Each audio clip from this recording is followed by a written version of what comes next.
Hello everyone. Today I Abhishek. I'm going to explain to you a type of index number which is value index with the help of an example. The example I have taken here is the overtaking of Hong Kong stock market by the Indian one. So as you can see, the base year we have taken for this analysis in this graph is 2003. It is placed here, and the orange line in this graph represents the Indian market exchange market capitalization, where the Hong Kong one is represented by the black line.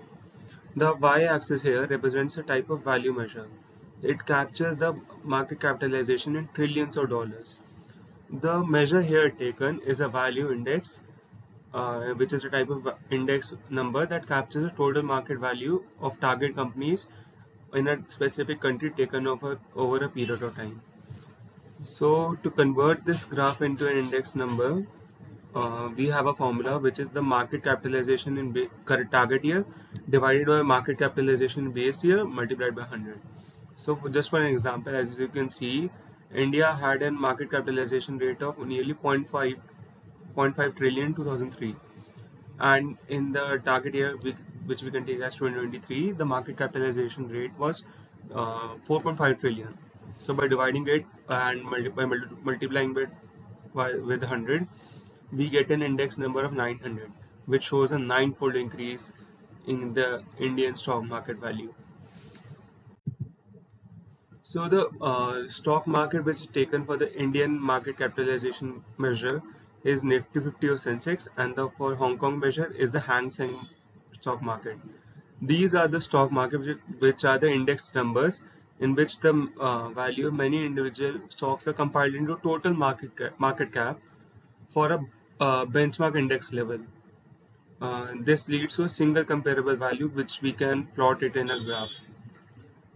As you can saw in the previous graph, the Hong Kong index market indicated a highly volatile market with high risk and high return market pattern because of its drastic fluctuations for many reasons, such as the presence of property crisis in China, regulatory crackdowns along with geopolitical tension, and as on other hand, you can see the Indian's uh, stock market index rose gradually and presented a more stable market for investing.